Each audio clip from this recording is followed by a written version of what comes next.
di sini saya akan menjelaskan tentang pentingnya faktor kepemimpinan dalam manajemen strategik. Nah, yang pertama yang akan kita bahas adalah manajemen strategik. Manajemen strategik merupakan suatu ilmu dan seni dari proses pembuatan atau perencanaan, pelaksanaan, dan evaluasi mengenai keputusan yang bersifat strategik untuk organisasi dalam pencapaian tujuan di masa depan. Dalam manajemen strategik ini memiliki tujuan, yakni untuk mengatasi suatu masalah yang terjadi dalam perusahaan dan menciptakan keunggulan yang kompetitif bagi suatu perusahaan. Selain itu, manajemen strategik memiliki manfaat, yakni membantu organisasi memfokuskan strategi yang lebih baik dengan pendekatan yang sistematik yang berguna untuk suatu perusahaan mencapai tujuannya. Dalam manajemen strategik ini pasti dibutuhkan suatu kepemimpinan, pasti memerlukan suatu kepemimpinan. Nah, kepemimpinan ini merupakan suatu kegiatan untuk mempengaruhi seseorang atau mempengaruhi orang lain untuk bekerja sama yang berguna untuk mencapai tujuan tertentu yang diinginkan bagi suatu organisasi atau suatu perusahaan. Dalam manajemen strategik ini pasti memiliki dalam kepemimpinan dalam manajemen strategik pasti terdapat suatu pemimpin. Nah, pemimpin ini dalam menjalankan tugasnya harus memiliki suatu kemampuan dasar. Nah, diantaranya kemampuan dasar itu yakni harus memiliki keahlian konseptual, keahlian teknis, dan juga keahlian kemanusiaan. Nah, selain itu, seorang pemimpin dibutuhkan. Dalam manajemen strategi dibutuhkan pemimpin yang aktif, memberikan arahan dan juga menggerakkan aktivitas serta mengendalikan operasional dengan menggunakan berbagai gaya kepemimpinan. Nah, kepemimpinan ini sangat diperlukan dalam manajemen strategik. Nah, dengan begitu, kepemimpinan ini memiliki peran sangat penting dalam manajemen strategik, yakni dapat mempermudah suatu perusahaan atau organisasi dalam mencapai tujuan yang telah ditentukan. Di sini selanjutnya yang akan kita bahas adalah memimpin dari para pemimpin. Pemimpin dari para pemimpin ini dapat kita artikan seorang super leader. Seorang super leader adalah pemimpin yang dalam lingkup kerjanya memimpin sebuah organisasi besar yang di dalamnya terdapat pemimpin-pemimpin dari sub-sub bidang tertentu. Selain itu, super leader juga diartikan seorang pemimpin yang mampu mengembangkan organisasi dan mengembangkan kemampuan dari para bawahannya serta menjalankan dan sehingga bawahannya dapat menjalankan dan dapat mempertanggungjawabkan apa yang dilakukannya dengan baik. Super leader memiliki tugas penting, yakni membantu para anggotanya untuk mengembangkan self leadership untuk disambungkan sepenuhnya pada organisasi atau suatu perusahaan yang berguna untuk memudahkan atau dapat mempermudah mencapai tujuan dari suatu organisasi. Pembahasan yang selanjutnya yaitu tentang kecerdasan pemimpin. Keberhasilan dan kesuksesan suatu perusahaan atau organisasi merupakan kunci rahasia dari seorang pemimpin. Yang mana seorang pemimpin tidak hanya memiliki kecerdasan intelektual saja, akan tetapi seorang pemimpin juga memiliki kecerdasan adversity, kecerdasan emosional, dan kecerdasan spiritual. Karena kecerdasan merupakan ciri kelebihan atau keunggulan manusia dalam memahami, memutuskan, dan menghadapi segala sesuatu. Yang pertama, kecerdasan intelektual merupakan kecerdasan yang berhubungan dengan pengembangan dan kecerdasan otak serta logika. Menurut Ramayana, kecerdasan intelektual adalah kecerdasan yang mengaktifkan seseorang untuk berinteraksi secara fungsional dengan orang lain dan menuntut pemberdayaan hati, otak, serta jasmani. Yang kedua, kecerdasan emosional merupakan kecerdasan untuk memotivasi diri sendiri, mengendalikan dorongan hati, bertahan dalam menghadapi frustasi, tidak berlebih-lebihan dalam kesenangan, berempati dan berdoa. Kecerdasan emosional dan kecerdasan intelektual itu sangat berkaitan antara satu sama lain.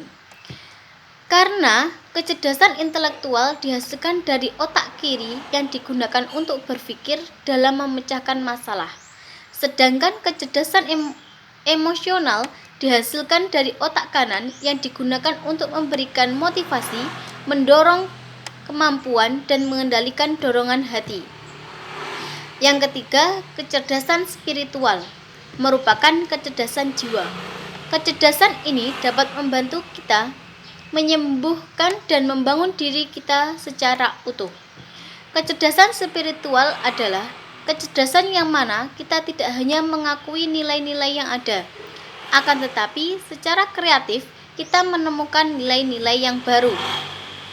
Yang keempat, kecerdasan adversity merupakan kemampuan atau kecerdasan seseorang dalam bertahan menghadapi permasalahan, kesulitan, dan tantangan hidup yang dialami. Selanjutnya, saya akan menjelaskan tentang peran pemimpin. Pemimpin dalam sebuah organisasi memiliki peran yang besar, karena dapat dikatakan bahwa pemimpin adalah public figure atau panutan bagi bawahannya. Peran pemimpin dalam organisasi yang akan saya jelaskan ada 4. Yang pertama yaitu peran pemimpin sebagai motivator. Motivasi kerja dalam sebuah organisasi sangatlah memiliki dampak yang besar, terlebih apabila motivasi itu dilakukan atau timbul dari seorang pemimpin. Sebagai pemegang kekuasaan tertinggi dalam organisasi, pemimpin mempunyai pengaruh yang besar dalam menunjang kinerja pegawai pada suatu organisasi. Yang kedua, peran pemimpin sebagai pengarah. Pengarahan yang dilakukan oleh pemimpin merupakan petunjuk, instruksi, atau perintah yang harus dikerjakan oleh pegawai, agar pegawai dapat memahami pekerjaan yang harus mereka lakukan. Yang ketiga yaitu peran pemimpin sebagai pengawas. Pengawasan adalah salah satu fungsi manajemen yang menjadi tugas dan tanggung jawab pemimpin dalam suatu organisasi yang dipimpinnya, sehingga organisasinya dapat berjalan sesuai dengan tujuan yang telah diterapkan. Pengawasan yang dilakukan oleh pemimpin bertujuan untuk mengukur sejauh mana mekanisme dan prosedur kerja yang telah ditetapkan dapat berjalan dengan baik dan hasilnya sangat memuaskan. Dan peran yang terakhir yaitu peran pemimpin sebagai komunikator. Komunikasi merupakan sarana yang penting dalam sebuah organisasi untuk mencapai tujuan. Komunikasi antar atasan dan bawahan, dalam hal ini pimpinan dan pegawainya, dapat diketahui bahwa pemimpin berperan dalam komunikasi dengan para pegawainya. Komunikasi yang dilakukan oleh pemimpin tidak hanya sebatas persoalan pekerjaan saja, tetapi jika mungkin ada waktu senggang dan tidak ada pekerjaan, pimpinan juga bisa berkumpul dengan para bawahannya untuk sekedar mengobrol atau sharing-sharing. Selanjutnya yakni materi tentang memberdayakan karyawan. Pemberdayaan karyawan dapat diartikan sebagai pelibatan karyawan yang benar-benar berarti dalam suatu organisasi atau perusahaan. Menurut Alien Mitchell mendefinisikan pemberdayaan merupakan meniadakan segala peraturan, tata cara, perintah, dan lain-lain yang tidak diperlukan yang menghambat organisasi untuk mencapai tujuan, sehingga memberdayaan karyawan yakni bertujuan untuk menghapus hambatan yang ada, menghilangkan halangan-halangan yang memperlambat kinerja karyawan dalam suatu organisasi. Pemberdayaan karyawan adalah pemberian wewenang kepada karyawan untuk merencanakan dan mengendalikan serta membuat keputusan atas pekerjaan yang menjadi tanggung jawabnya tanpa harus mendapatkan otoritasi secara eksplisit dari manajer di atasnya. Pemberdayaan karyawan ini merupakan pelepasan atau pembebasan, bukan pengendalian energi manusia seperti yang dilaksanakan dalam pendelegasian wewenang. Pemberdayaan karyawan adalah juga untuk menambah motivasi dan produktivitas kerja karyawan, sebab pemberdayaan saat membantu meningkatkan partisipasi karyawan secara lebih efektif dan membuat segala sesuatu bisa terlaksana dengan baik.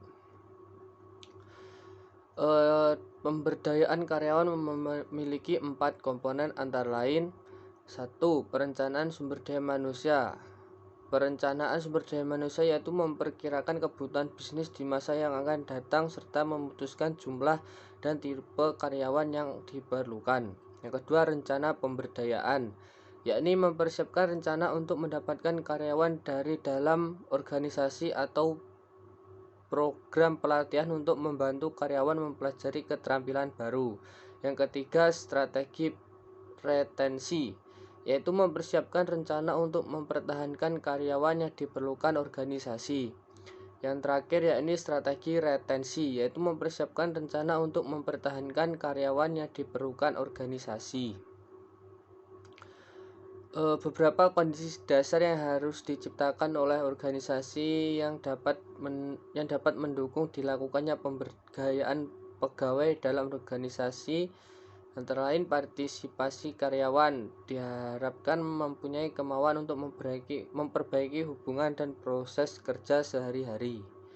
Kedua, inovasi, pemberian semangat dan keleluasaan karyawan terhadap inovasi untuk perbaikan dalam organisasi. Yang ketiga, perhatian terhadap informasi. Ketika karyawan mempunyai perhatian terhadap suatu informasi, mereka mempunyai keinginan untuk mempelajari dan menggunakan di dalam usaha meningkatkan pemberdayaan. Yang terakhir yaitu pertanggungjawaban. Diharapkan pegawai lebih berperan dalam organisasi dan bertanggung jawab terhadap hasil keputusannya. Materi selanjutnya akan disampaikan oleh teman saya. Pembahasan yang selanjutnya yaitu tentang pola kepemimpinan.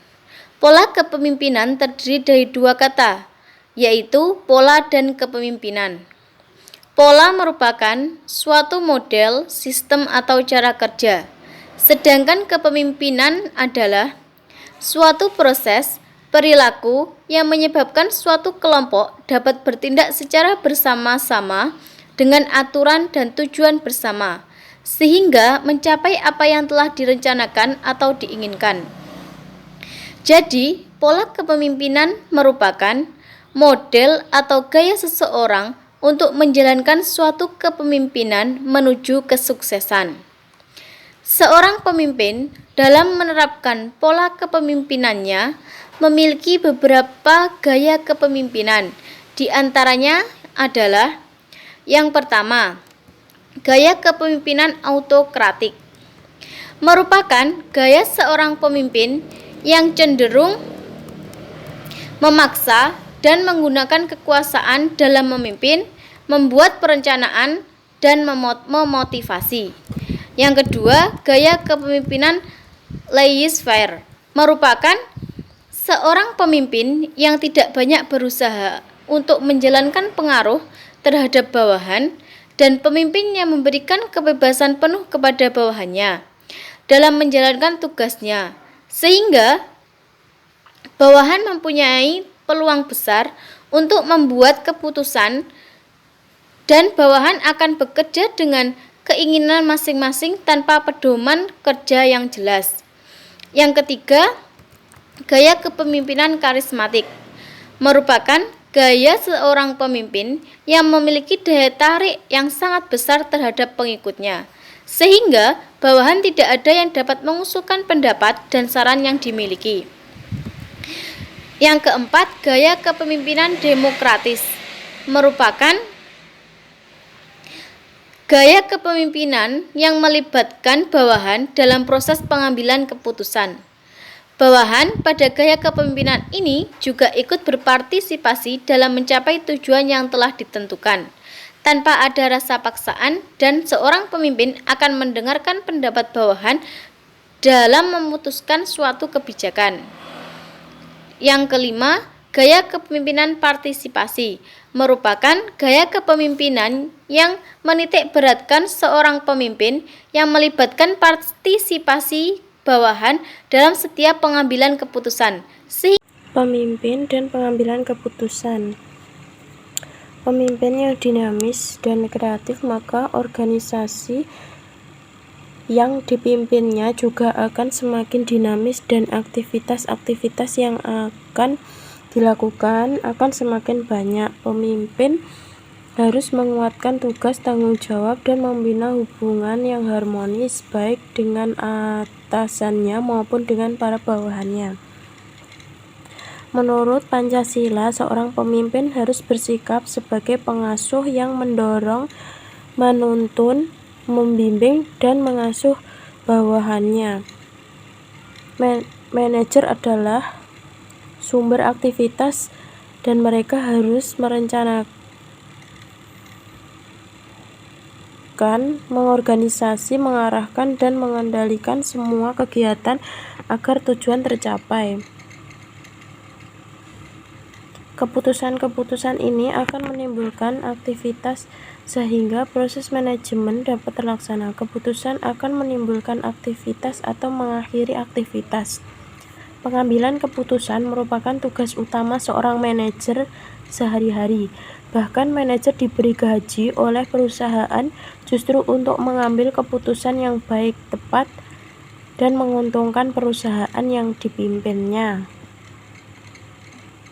Model-model pengambilan keputusan. 1. Model klasik. Dalam pengambilan keputusan didasarkan pada asumsi ekonomi.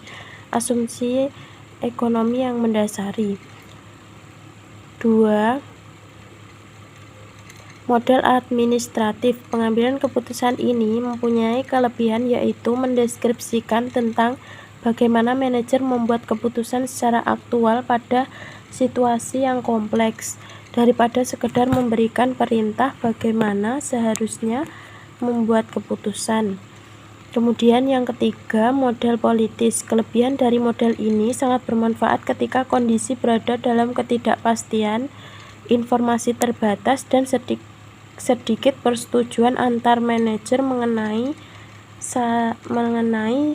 saran apa yang harus diikuti atau tindakan apa yang harus diambil.